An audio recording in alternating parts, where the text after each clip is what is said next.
If you Google Canada unmarked graves, you will be presented with loads and loads of results like this.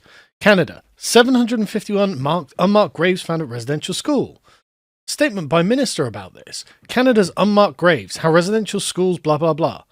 We fact-checked the residential school denialists, how thousands of Indigenous children vanished in Canada, dozens more graves found at former residential school sites, and so on and so on.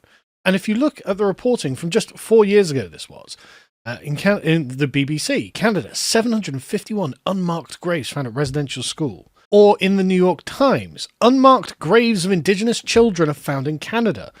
Leaders of an Indigenous group said they'd discovered the remains of as many as 751 people, including many Indigenous children, at the site of a former school. And this created a moral panic in Canada, because essentially what this was to link the foundation of Canada as a nation to the concept of genocide. Now, of all of the colonial nations in existence, possibly New Zealand has got the best claim, other than Canada, to have treated the Indigenous people actually rather well. And so, I mean, it's not like they had like the history that America had, for example, when it came to Indian clearances and things like this. So it was remarkable when this all broke. And I remember looking at something thinking, okay, well, that's terrible, but it's something that happened in the 19th century. There's not a lot we can do about it. But it turns out that this moral panic was based on basically nothing. Here is a statement from Minister Virani on the final report from the independent special interlocutor about this. And the statement was basically to say, this is terrible and we should never have done this. We cannot ignore the lasting impact of the Indian residential school system and the pain it caused to Indigenous peoples. The harmful legacy of residential schools, which is one of lost children, languages and cultures, lost opportunities to thrive, grow and live healthy full lives, silence truth, continues to be felt deeply today and cannot be denied. Now, across the Anglosphere in the latter half of the 20th century, there was a concerted effort to try and integrate Indigenous peoples living in these countries into the Anglo establishment by forcing them to go through their schools and abandon their languages and things like this. Now, whether you agree with that or not, they thought they were doing the right thing because, of course, they thought that all people were fundamentally the same at base, and therefore any kind of liberal integration would be possible. But you see how the narrative was created, it was proliferated and accepted by the Department of Justice in Canada. And of course, you have the fact checkers going, no, you denialists, how dare you? But the thing is, people kept asking, well, what's the evidence for this? And it turned out there was just no evidence for this.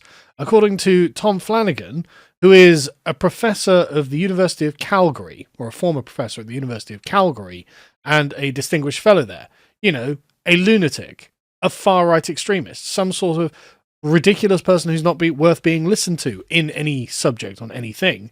And he wrote this report explaining, no, we have simply not found a single body. And Quillette asked, well, hang on a second. If we've not found a single body, why has the media actually not come clean and admitted that they made this up? And the only outlet that did this was actually the National Post. Back in 2022, they posted this article, and this is an incredibly thorough article. I'll read some extracts from it in a minute. But it's an incredibly thorough article, and basically the only one that stresses, no, this was a total moral panic that was ginned up by the media, accepted by the politicians. As you can see, Justin Trudeau apparently at one of the sites of the mass graves, except it's not the site of an unmarked mass grave. What it is a Catholic burial ground that is used by the native Indigenous population there, who themselves are Catholics. So this isn't like some covered up genocide. This is a historic graveyard for an Indigenous people, and it was just lied about. And this, like I said, we'll go through some of this now, because it is just remarkable how so few retractions have been made for this complete lie that was told in order to create, again, the kind of white guilt native genocide narrative that they want for the Canadians, so the Liberals can feel as if they are being in some way virtuous in order to kind of condescendingly pour their scorn on the native people. Say, oh, look at you poor, pathetic natives who can't get by because we genocided you and oppressed you for all of these years. So, of course, this article goes through the history of this report, this fake news, explaining how it was the New York Times that headlined the first of a summer-long series of gruesome discoveries. And the New York Post has got like a dozen articles on this, saying, yep, the mass grave of indigenous children in Canada, terrible. Don't know why the Canadians did this, which, of course, there's no answer because they didn't.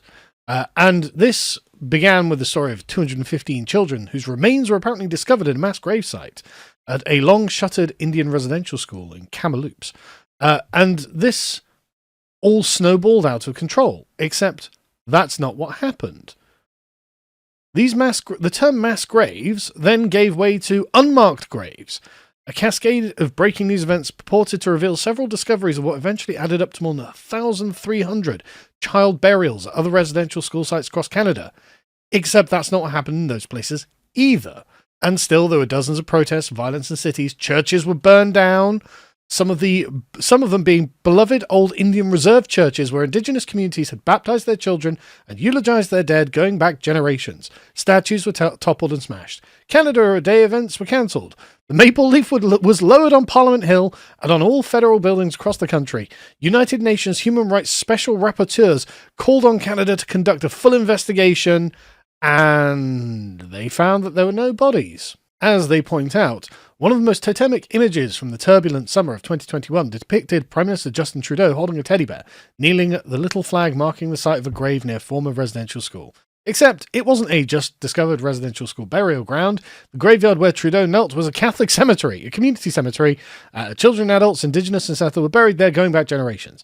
As you can see, this was just fake news. The discovery of the unmarked graves was one of the most dramatic front-page sensations that circled the world last summer, except that's not what happened.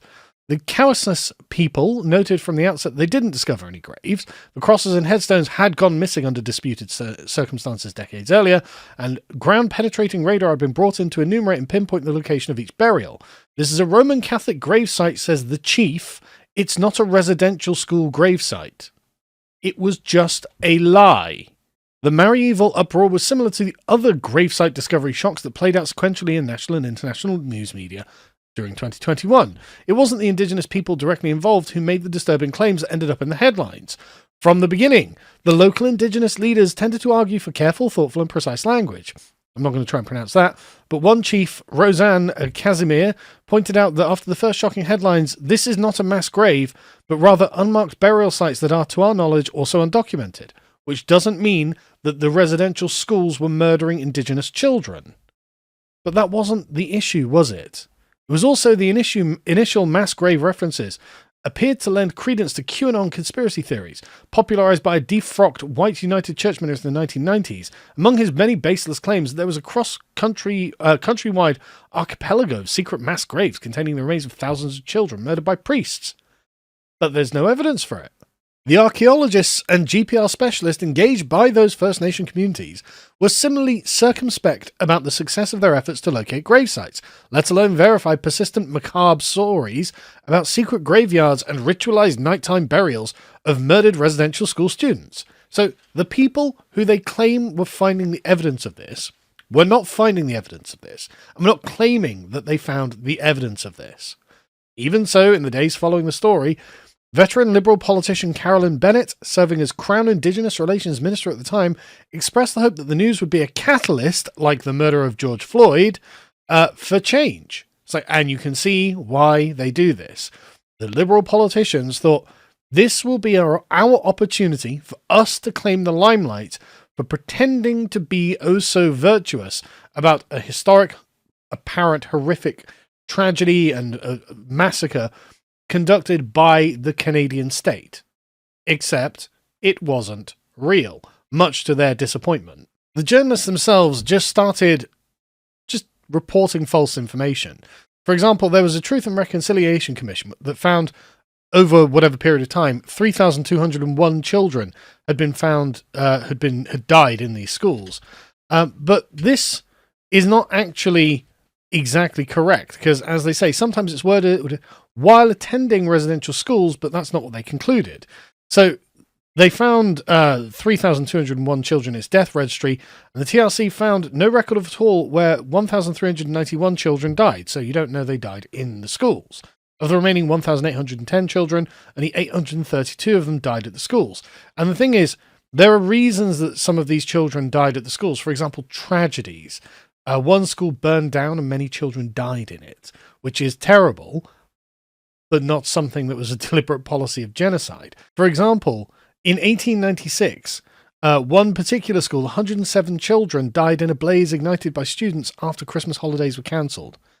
Tragic, but not something the Canadian state did to try and wipe out the Native Americans.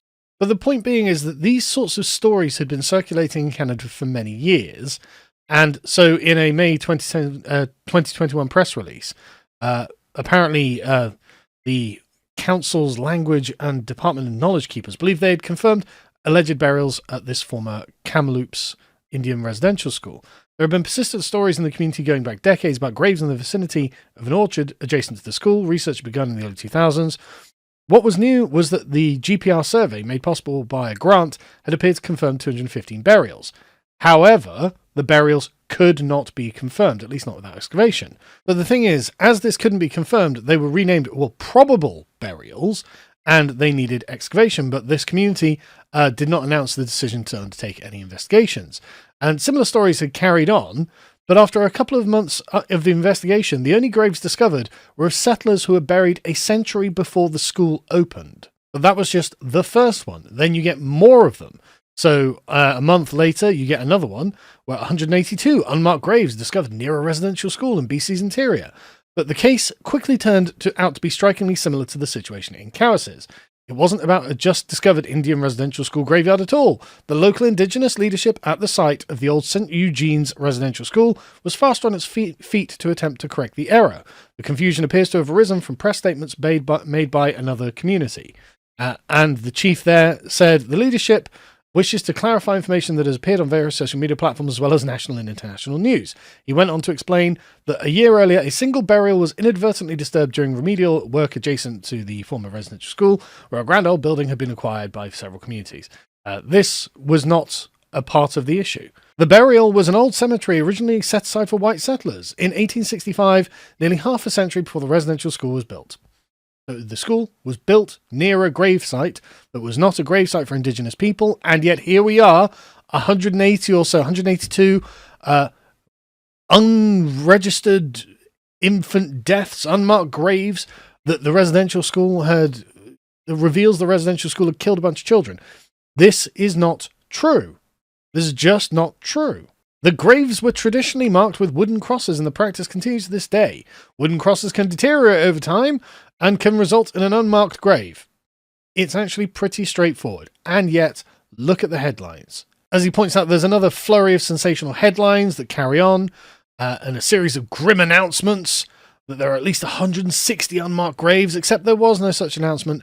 This wasn't true. Just to skip to the end of this, I've had to go through this. This is a very long and thorough article, but skipping towards the end of it, after a summer of surveys and careful excavations at each flagged site, the work concluded in October, having encountered no burials.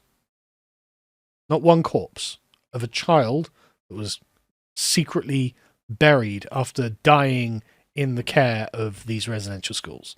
Now, I'm not saying these residential schools are perfect. I'm not saying they've done nothing wrong, but this was a giant hoax that the Canadian media and liberal establishment happily and willfully participated in, because they got to condemn Canada as an evil, genocidal country, which I don't think is fair, because I don't think that's true. But anyway, like I said, we're currently in 2025, and a year on nearly from these articles asking, well, when are you guys going to correct the record? And the New York Times did correct the record in a very, I don't want to say flagrantly dishonest, but the framing on this is definitely dishonest. Look at this. What lies beneath Canada's former Indigenous school sites fuels a debate. Technically true, but the debate is between liars and people who are telling the truth on the subject. So is it a debate? Wouldn't you think that the New York Times, as the paper of record, as a reliable, trustworthy news source, would say, this is not a real thing, this is fake news? And look at the headline, the subheading. Despite possible evidence of hundreds of graves at former schools for indigenous children, challenges in making clear a conclusion have given rise to skeptics. As in, possible evidence? Like, the crater near Mexico, where the asteroid landed that blew up the dinosaurs, is possible evidence that God farted on the earth and killed off almost all life. I don't think that's what happened. It's possible evidence of that, but it's not probable evidence of that. And notice how weak the claim. Possible evidence, but there's no bodies. And so they get to this. 3 years later, no remains have been exhumed and identified. Well, then it's not possible evidence, is it? It's not evidence of this crime, of this series of atrocities. No remains have been exhumed and identified. That should be the title. That should be the headline. Because people aren't going to read 3 paragraphs down, and they're just going to see the headline and go, well, yeah, I mean, who knows? There's probably something to it. If there's so much talk around it, you know what you're doing. It's totally disgraceful. But again, this whole thing is just an exercise in guilt narrative fabrication. It was done on purpose. And to this day, like I said, the Google searches still make it look like Canada is guilty of something it didn't do.